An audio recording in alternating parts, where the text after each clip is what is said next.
Germany, that's going to Australia, that's going to China, that's going to Chile, that's going to Japan. Wow. That's amazing. It's kind of interesting, right? Nah, sekarang bahasa drum udah sampai di pabriknya Gretsch, yaitu di Richland, South Carolina. Kira-kira pada penasaran gak nih gimana pabriknya Gretsch yang sangat terkenal itu, yang legendaris? Jadi buat kalian yang penasaran, jangan sampai kedip, tonton terus videonya sampai habis. Tetap juga di channel Bahasa Drum, oke? Yuk. Nih guys, sekarang kita lagi ada di pabriknya Gretsch. Gila, tempatnya nggak begitu besar kayak DW, cuma gila ini salah satu sejarahnya Amerika banget ya ini di sini.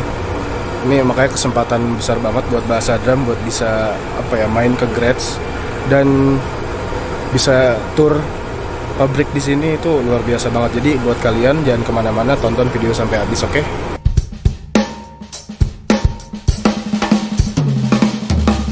So we make 3 different series of drums here. Yep. Make the USA Custom, the Brooklyn, and the Broadcaster. Right? All the shells are different, so we'll start off talking about the shells. Okay. Over here is a 3-ply shell.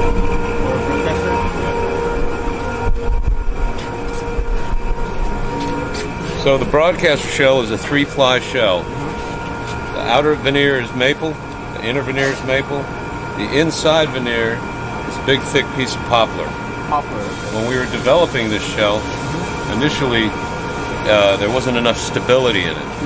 So we went and put a scarf joint on the inside, which is a little bit unusual for a ply shell these days. Most shells have a butt joint.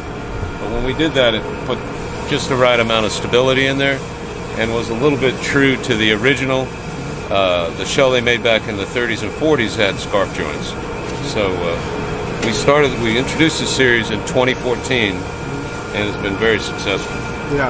And what got me into 3-ply was I bought a 1947 Broadcaster on eBay years ago, and the kit was totally demolished. It was in horrible shape.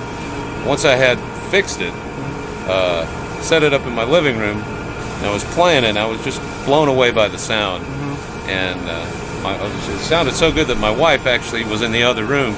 She came running into the living room going, "Oh my God, those drums sound good!" Right? And I knew then that it was like, okay, we need to go after this. So why don't you guys try to make the drum with reinforcement ring?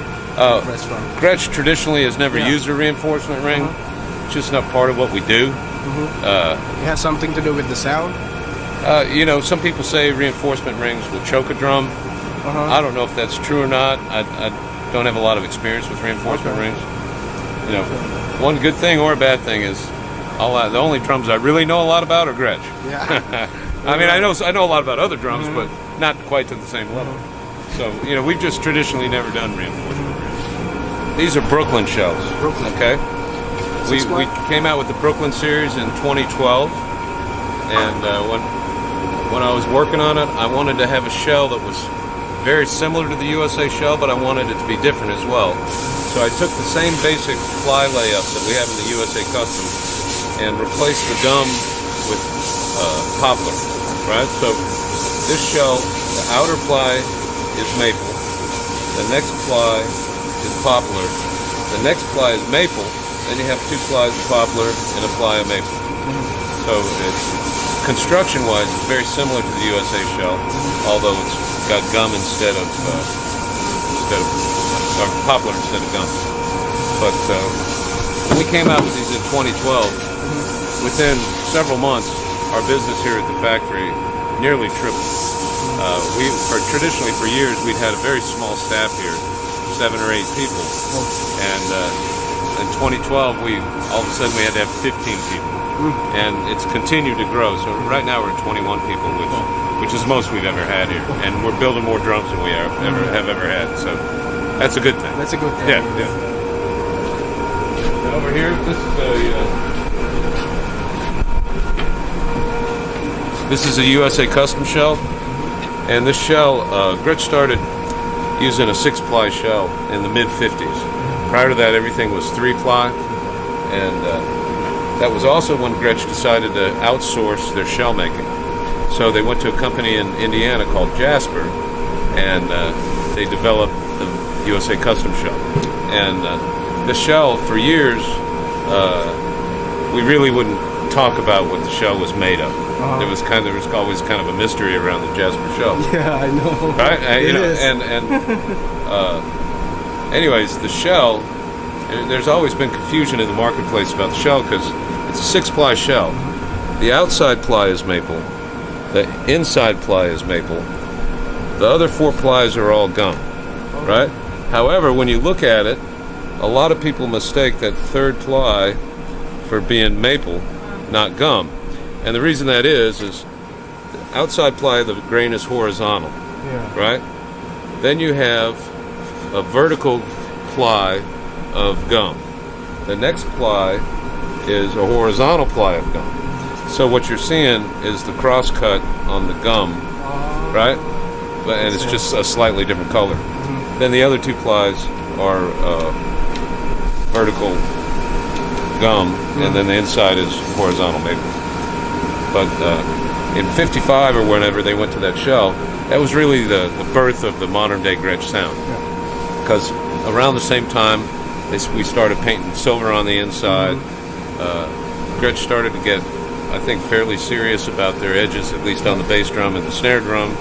And that's when we started using die-cast tubes at the same time. So a combination of all those things was really the birth of the modern day Gretsch sound. And Jasper made our shells up until the early 2000s. Then they went out of business. So at that point, we went to Keller and gave them our proprietary formula, and they started making them. And it took them a little while to do it, and they invested pretty heavily in doing it. They had to retool some of their machines. At the time, our shells were a 1/16 of an inch larger than everybody else's, so they had to adjust their molds. But Keller's been doing an excellent job with it, and it really remains true to the original recipe of the shell. So Jasper is the name of a company, right? Yeah, Jasper was the name of a company. It's not a wood. Right. Jasper was a furniture company. Furniture company. In Indiana. And they made furniture, and then behind the factory they had like a small building where they built drum shells. Yeah. That's interesting. So I mean, the majority of their business was not drum shells. It was furniture. Nah, sekarang kita udah mau masuk ke step by step pembuatan drumnya. Nah, buat kalian yang lebih suka pakai subtitle jadi lebih ngerti, langsung aja nyalain subtitlenya. And for our English viewers, don't forget to turn on the subtitles as it's gonna be in 2 different languages.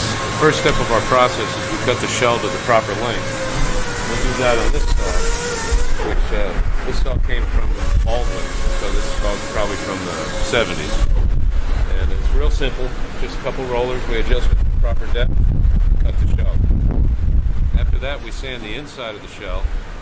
We do that over here on this balloon sander. And the way that process works, you take the shell, put it on the roller.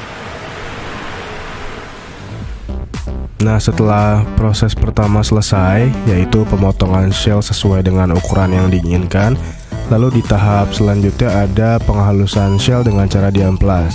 Setelah bagian luarnya diamplas, nah sekarang kalian bisa lihat bagian dalamnya juga diamplas dengan menggunakan semacam alat khusus untuk mengamplas bagian dalamnya dengan alat yang berbentuk balon ini. Nah, alat-alat yang digunakan juga udah lumayan tua tapi masih berfungsi dengan baik. Outside sanding we'll do a 100 grit belt,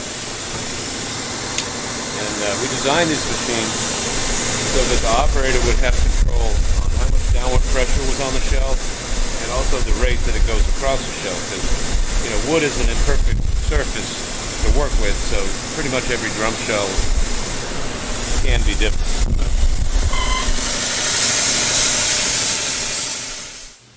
Nah, untuk proses kali ini masih sama, yaitu pengamplasan bagian luar dari shellnya, tapi dengan menggunakan grit yang lebih tinggi untuk menciptakan hasil yang lebih halus. Nah, alatnya ini juga alat yang spesial, cuma alat ini udah lumayan lama juga umurnya, karena Gretsch memang mempertahankan kejadulannya bisa dibilang, karena memang mereka memutuskan untuk tidak membuat drum secara modern dengan mempertahankan nilai-nilai dari Gretsch drum itu sendiri.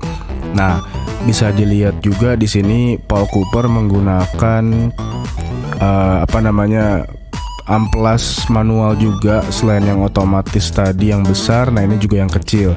Itu membuktikan bahwa memang sebenarnya kata handmade itu sangat diaplikasikan sekali di drum Gretsch ini, karena memang banyak yang bilang, oh drum kami handmade tapi menggunakan mesin. Ya kalau di Gretsch ini handmade-nya mesinnya mesin tradisional, bukan berarti bukan berarti sangat-sangat modern seperti drum yang lainnya. Cuma kalau di Gretsch ini memang sepertinya proses-proses yang semi otomatis itu lebih umum ditemukan di pabrik drum Gretsch ini.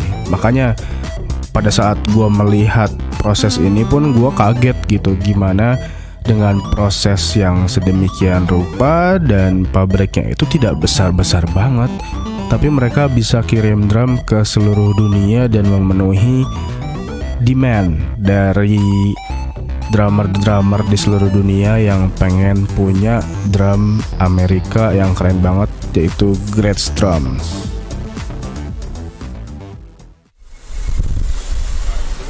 Sanded with 100 grit and then 150. The next step of the process is put it on this machine over here, and we'll sand it to 180 grit by hand. This machine, this is an interesting machine because it actually came from the Slingerland Niles factory. What? The Slingerland? Yeah. So this machine came from Slingerland.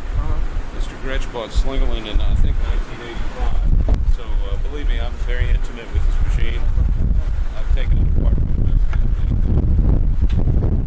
Nah, kalian tadi dengarkan apa yang Paul Cooper bilang. Memang audionya agak kurang dapat ya, karena anginnya tuh kencang banget di dalam pabrik ini. Kami mohon maaf. Tapi yang bisa gue jelasin adalah Paul Cooper bilang bahwa mesin-mesin ini itu udah ada dari tahun 50-an, tapi ada beberapa mesin yang spesial buat dia sendiri, yaitu mesin ini yang kalian bisa lihat sekarang. Itu adalah mesin yang diambil dari pabrik drum Slingerland. Kalau nggak salah tadi katanya Mr. Gretsch-nya itu sendiri membeli Slingerland tahun 85 ya. Jadi udah lumayan tua juga ini mesin ini. Cuma dia bilang dia sangat intim sekali dengan mesin-mesin yang ada di situ, karena memang dia juga yang membetulin kalau misalnya ada yang rusak, dan dia juga yang merawat mesin-mesin ini. Jadi sangat intim sekali hubungan Paul Cooper ya.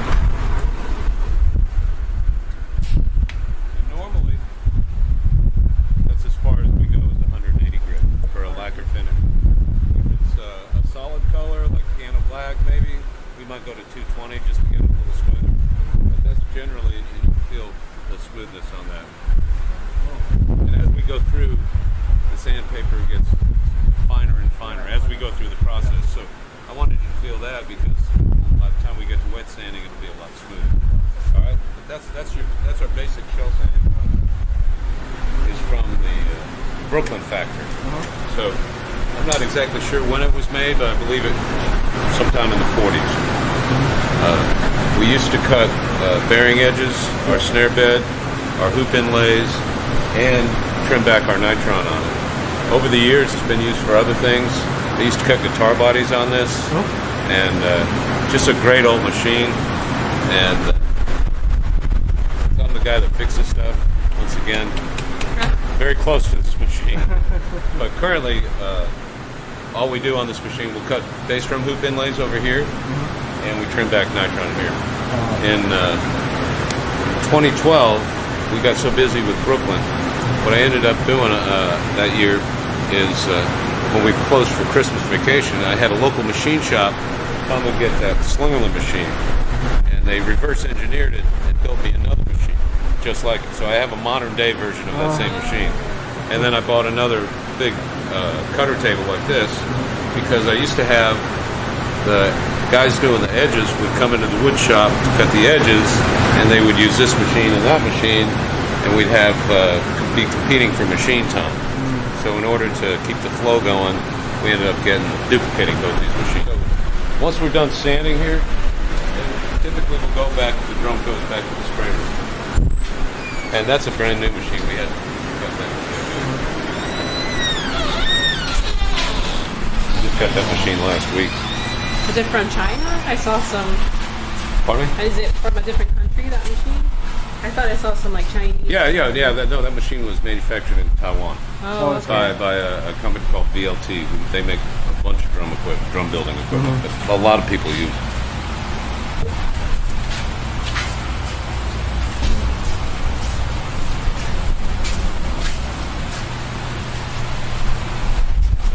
So, we bring the drums back here and we stain them. Our staining process is pretty old school. We'll put the drum on the arm, we just wipe the stain on, wipe it off, let it dry for 30-40 minutes, come back and do another coat, let it dry for 30-40 minutes, come back and do another coat, and we keep doing that until we get to the right color. And working with wood is kind of interesting. This drum might take 3 coats to get to the color. This guy might take 4 or 5. So we match it to our color samples up here. So in any given rack of drums, you could put varying amounts on the stain on the drums so that they match. Right? If you just put 3 coats on all of them, they probably wouldn't match. So my staining people have to have a keen eye for color. Once we're done staining, we'll spray a coat of sealer on the drum. And what that does, it protects the stain from the lacquer. And we use nitrocellulose lacquer, which is the only thing Gretsch has ever used. And nitro is kind of a funny animal.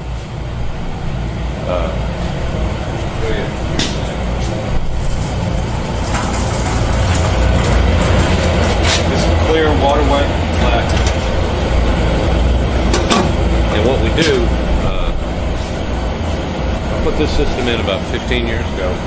What happens is the lacquer comes out of the bucket, goes up into the pump, goes into a heater, gets heated to 130 degrees, then it comes out here, goes into the gun, then it runs back into the pot. So all day long that lacquer is circulating. By heating the lacquer to 130 degrees, we don't have to put any thinners in it or additives. Which years ago we used to have to check the viscosity of the lacquer every day. It was a real old school process. But we've been using this for about the last 15 years probably, and it really helped us out because we're just spraying pure nitro. You get a better coat on the drums. There's less solvents in there. The dry time's a little quicker. It works really well. So a typical gloss drum set, right, would get anywhere from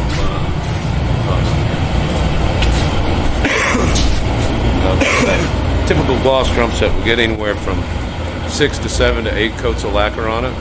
Just depends on what's going on with the lacquer and the veneer. Our process, we'll spray a coat, we'll let it dry overnight, and we'll spray a second coat, let it dry overnight, and then we scuff sand. And we repeat that until it's ready.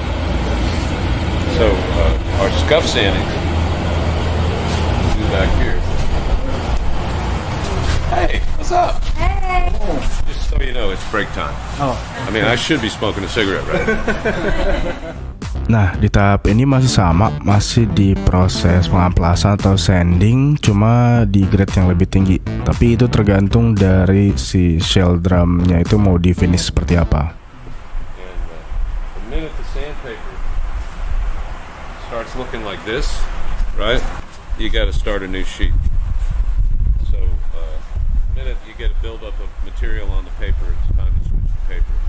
So, in the course of a day, we go through a ton of sandpaper here. Yeah. And typically a rack like this might take an hour and a half to do, depending upon who's doing it. And so normally in the course of a day, we'll scuff sand 20 or 25 racks. This is a limited edition drum we're doing. It's red gum on the outside. So So it's a USA custom shell, and we just made the outer flag red gum instead of maple. And That's amazing. Yeah, we're building 50 of these kits. Now I can't show you the silver process, but I can show you some silver.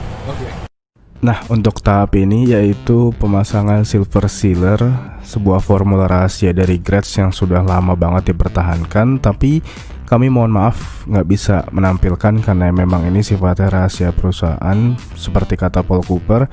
Namun memang tidak bisa dipakai formulanya oleh brand-brand lain. Bahkan menurut Paul Cooper pun seri Renown yang mempunyai silver sealer itu, bahan dari silver sealernya itu berbeda dengan seri here on these shelves, and we let them sit here for anywhere, depending upon the weather and the humidity, anywhere from a week to 3 weeks to just let the lacquer cure. So you'll see drums out here, and they almost look like they're done, but they've got a long ways to go. Right?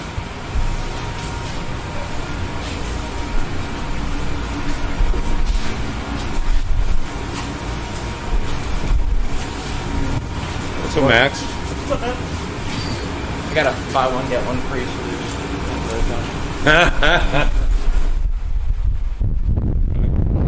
So this would be a drum that hasn't been wet sanded yet, and if you look at it, it looks pretty good. But you can kind of see a texture in the lacquer if you look at it right in the light. See what I'm saying? There's like a texture in the lacquer. So what we do to it is we'll wet sand it, right? The first thing we do is we'll take wax, put it on the edge, seal the edge, to keep the water from getting in the flies. First we'll sand it with 500 grit paper, and we use a special mixture of soap and water, right? So we'll spray the water, the soapy water on the drum, sand just like we sand in the back. You'll sand a little panel at a time. We'll do that with 500 grit. Then we'll go to 1,000 grit. And you can tell the difference. Feel how smooth this guy is. Right? It's really smooth. Yeah. So that the better the wet sanding job is, the easier they are to buff. And that's really important, especially if you're buffing like a 18 by 24 inch bass drum. You want to be able to get through it pretty quickly. But it is kind of crazy how smooth they get. I know. You know, and the idea too with the lacquer process is, you know, we put a coat on, let it dry, a coat on, let it dry, then we sand it. So you're slowly building the nitro on the shell, and because you're sanding all the time, you want that cylinder to be perfectly smooth and round. And it's kind of ironic because you're putting it on and you're taking it off, and you're putting it on and you're taking it off. But that's the process. That's how, you know, you can't rush that. There's no shortcuts in nitrocellulose lacquer. Nah, sekarang kita masuk ke proses drilling. Nah, di sini gua kaget banget karena proses drillingnya ternyata nggak pakai mesin kayak mesin CNC kayak brand-brand lain. Di sini benar-benar ketelitian si orangnya itu diperhitungkan banget ya, karena mereka harus bisa membuat lubang yang sangat presisi.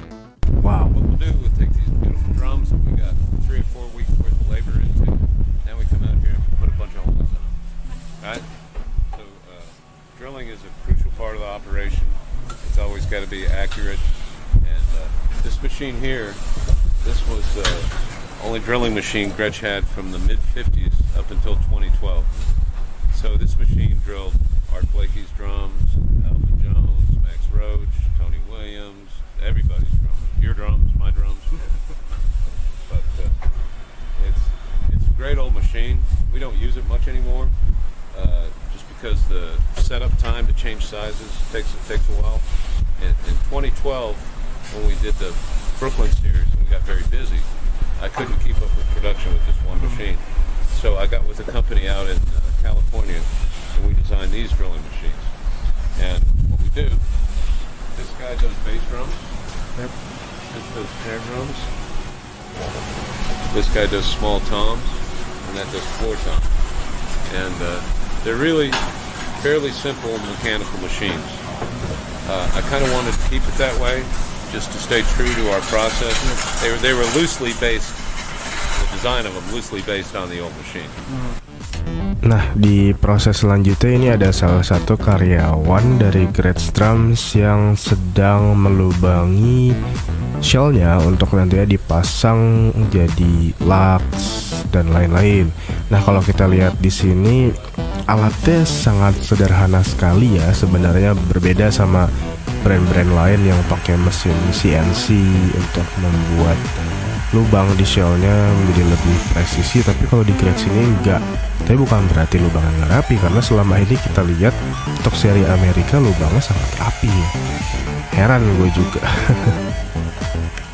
We use these machines to mark the holes, then we go over to the drill press and drill them manually. Okay. Makes sense. All the butt plates, the throw-offs, and hardware that goes on the drum, we drill all that manually using jigs that have been around forever, right? So this is the jig for the lightning throw-off, right? Probably been here 20 years. And some of the vintage options, like right? These jigs, I was told that these came from the Brooklyn factory. So these are super old jigs, and I think they even went through a fire when in Arkansas when the bubbles. Anyways, I'm going to put a badge hole on here and then drill the edges for you.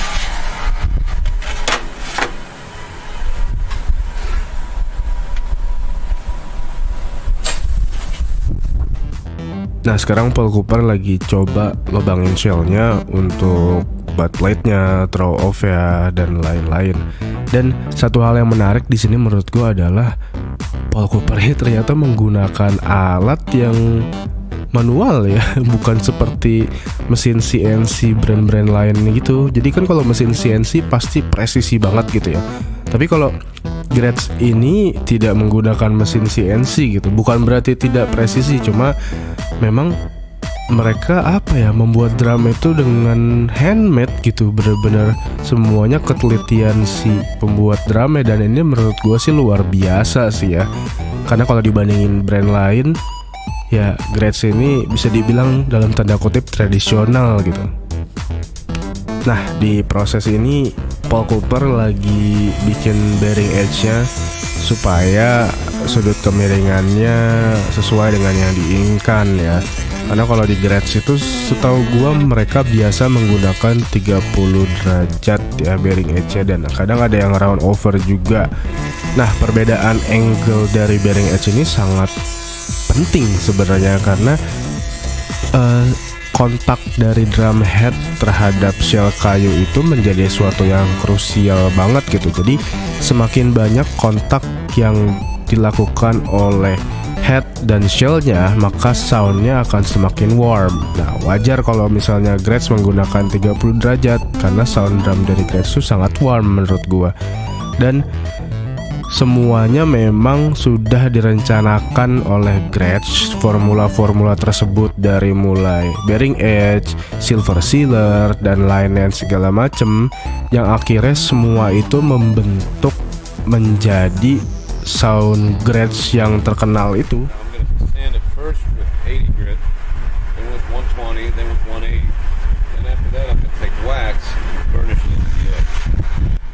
Nah, dari proses-proses tersebut kita bisa lihat bahwa memang Gretsch ini sangat sabar gitu ya dalam membuat drama. Jadi mereka tidak memburu-burukan proses.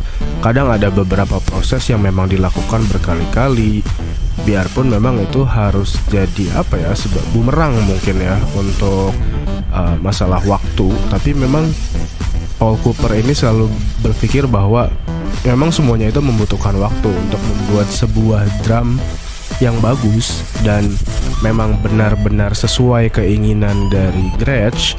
Itu membuatnya itu nggak sembarangan dan membutuhkan waktu yang lumayan lama gitu. Makanya kalau kata Paul Cooper ini kira-kira 4-6 minggu itu baru bisa membuat satu set drum. bukan berarti ya dalam 4-6 minggu itu cuma satu, cuma diperlukan waktu 4-6 minggu untuk membuat satu set drum. Jadi memang bisa terlihat di sini gitu bahwa drum Gretsch buatan Amerika ini memang menurut gue setengah handmade setengah mesin sih ya. Maksudnya memang benar-benar dari prosesnya memang menggunakan mesin, tapi di sini tetap dibutuhkan tangan manusia dan ketelitian manusia untuk bisa mencapai produk yang memang diinginkan gitu oleh si pihak Gretsch. Jadi ini luar biasa banget, pengalaman yang sangat berharga buat gua, buat bisa ngelihat semua dengan mata kepala gua sendiri. Kalau misalnya boleh gua bilang, tur pabrik Gretsch ini berbeda sama pabrik DW yang memang DW itu sangat modern, sangat presisi karena menggunakan komputer dan lain-lain segala macam. Tapi kalau Gretsch ini enggak. Gretsch ini memang benar-benar bisa dibilang setengah tradisional, setengah modern ya, bisa dibilang setengah handmade, setengah mesin. Memang nggak semuanya menggunakan mesin, tapi menurut gua justru itu value-nya Gretsch. Jadi memang banyak orang memang suka, wah gue lebih suka produk handmade daripada produk yang pakai mesin karena lebih pakai cinta misalnya bikinnya.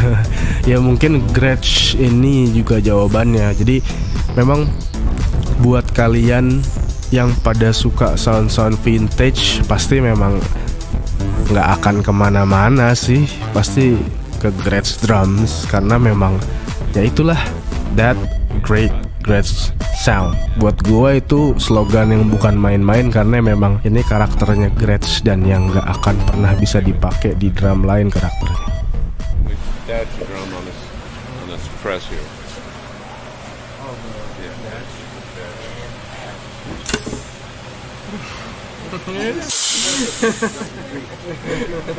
On cue. So we'll badge it, we'll put a serial number in it, for whichever series it is. USA. And from there it goes to assembly.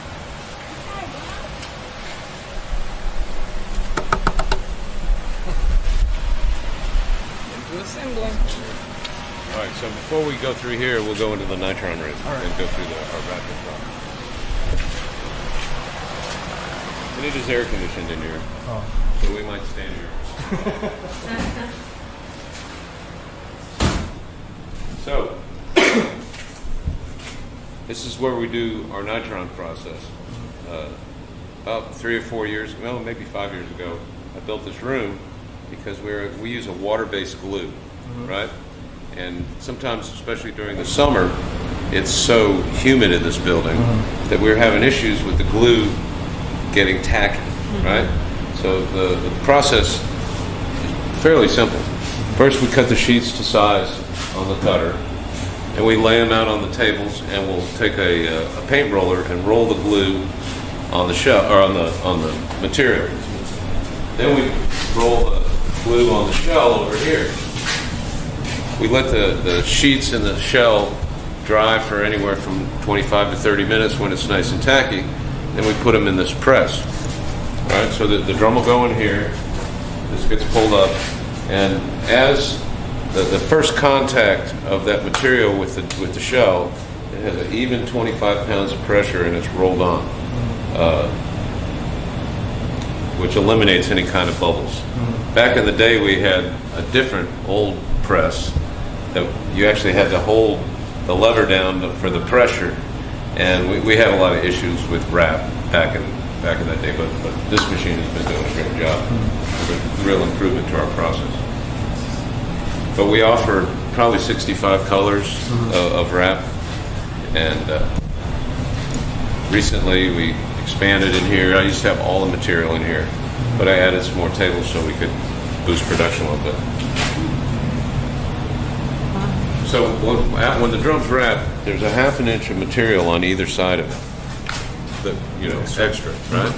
So what we'll do is after we finish the seam, which we glue the seam and manually and put it back in the press and roll it again, we'll take this into the wood shop and we'll trim this back, even with the shell, right? Then we send the shells back to the spray room to have silver lacquer put in them. And after that, they're brought back out here, and then we send them to drilling, and then they get drilled and then edged and then put together.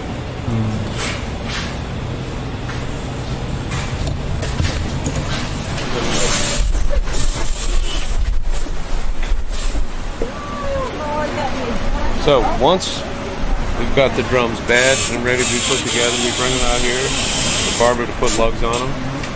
Hi, how y'all doing?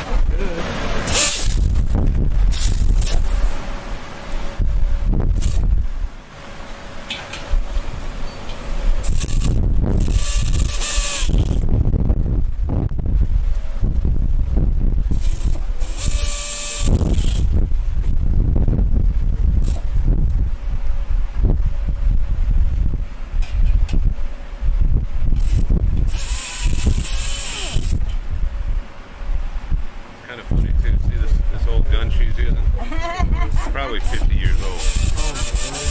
Right, and like this would be the new version of that gun, right? But it don't feel the same as the old guy. This is a baby to compare Yeah. to that. I've had that thing rebuilt about 3 different times. Yeah.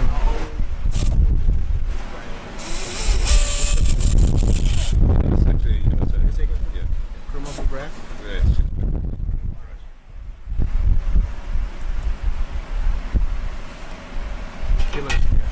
Yep.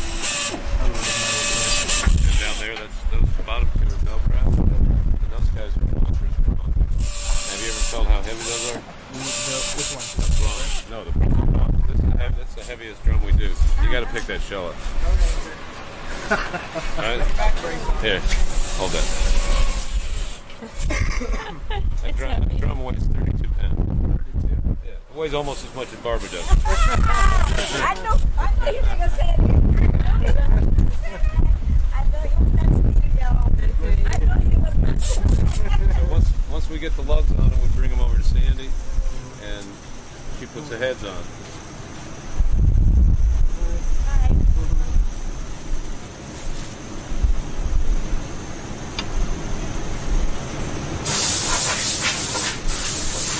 And this guy's at Brooklyn. Like this whole rent. No, this is the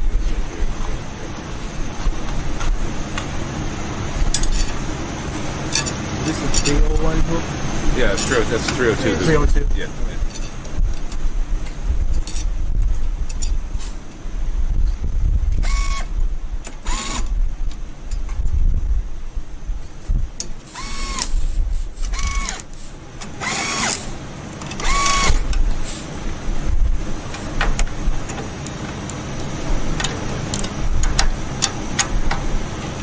Sandy will say she doesn't know how to tune a drum, but she does a pretty good job just with the feel. Here, watch. I'm testing her theory.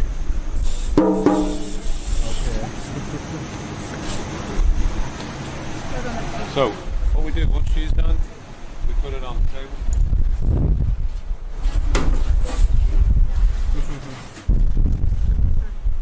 Right, this is our inspection table. Typically, Josh or I inspect the drums before they get packed. And, most mornings, it's a good thing to walk in and see this table full of drums.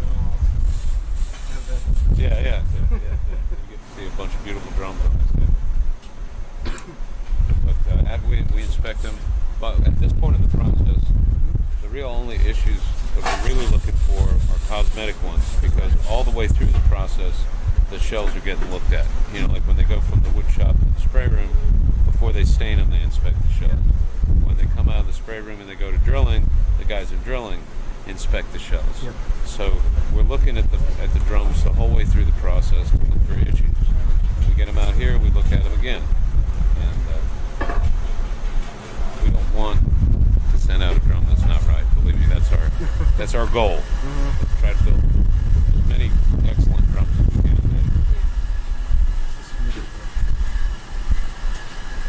So once they've been signed off on, then we take them and we pack them over here. If it's going in the United States domestically, it goes on this line. And if it's going overseas, it goes on a pallet, and we stage it until the container arrives. Where do you send most of the drums? Or the biggest demand? Europe is probably one of the bigger markets for us right now. Europe, the USA, likewise. We've had sending drums to China now. South America is starting to come alive a little bit. Australia's doing very well. We have a new distributor in Japan who hopefully we'll do a ton of business with. So our overseas business is very strong at the moment. Is there a distributor in Indonesia for Gretsch? What? A distributor in Indonesia for Gretsch? I don't see any of them. Isn't it, is there Tiga Negara? Tiga Negeri, ya? Yeah. Yes. Yeah, we've got drums over there. Really? Yeah. we should go get a shot of them. Yeah. Yeah. Tammy. Hey, Tammy. You got some Tiga Negara over there? I do. That's good. We want to get a shot of that.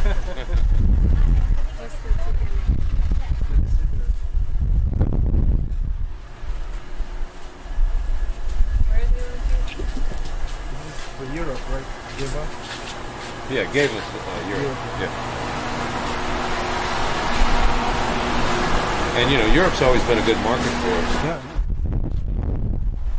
Over the years we've had, at one point Arbiter was our distributor. Mm-hmm. We had Music Meyer was our distributor. Then we had Fender was our distributor. And now Gava. And it's almost like the business. Yeah, I think they're doing an excellent really job. good. And they've got good marketing, good salespeople.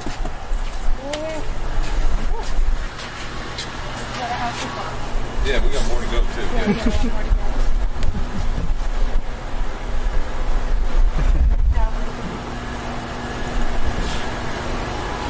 So you got to take that on the plane with you, right?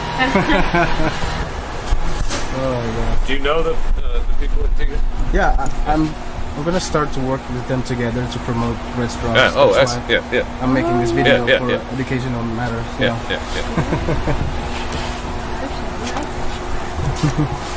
It's amazing. Now, did we say that right? Tiga Negari? What's the proper pronunciation for that? Tiga Negeri, yeah. Negri? Yeah, Tiga Negeri. And that? Raya? I don't know if this is the name, but they might have this kind of name. Right. Yeah, but But over there you'd see. yeah, Tiga Negeri. Yeah. Just like Now, just so Tammy and I can say it right. Negri? Negeri. You got to roll that tongue a little bit. Negri, right? Negeri. Yeah, good. Yeah.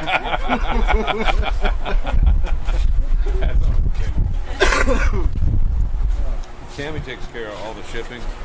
So, as our international business continues to grow, that's funny. Which one do you like better from the three drums? That's a hard one to say. I love the Brooklyn drums, and I love the Broadcaster drums. I have all three, Okay. but I probably play my USA Customs more than anything. And that's more out of habit. Terima kasih buat kalian yang udah nonton video ini. Jadi dari video ini kalian bisa belajar banyak ya, bahwa Gretsch drums itu menggunakan alat-alat yang tidak modern seperti brand drum yang lainnya. Dan luar biasanya adalah dengan 21 pegawai mereka bisa mengirim drum berkualitas tinggi ke seluruh dunia. Wah, itu luar biasa sih menurut gua. Jadi mulai sekarang kalian bisa lebih mengapresiasi Gretsch drums sebagai pertama bagian dari sejarah perkusinya Amerika Serikat, dan juga mereka masih mempertahankan cara membuat drumnya yang seperti dulu, dan itu hebat banget. Jadi seperti Art Blakey, Vinny Colaiuta, Cindy Blackman, Jirgo Borlai, dan banyak drummer-drummer hebat lainnya itu mengapresiasi drum Gretsch ini, ya memang gak heran sih, wajar banget menurut gua. Jadi terima kasih yang udah nonton video ini. Jangan lupa tonton terus Bahasa Drum, like, share, dan subscribe juga. Oh ya, jangan lupa buat follow Instagramnya Bahasa Drum di @bahasadrum. Oke, sampai ketemu di video selanjutnya. Thank you.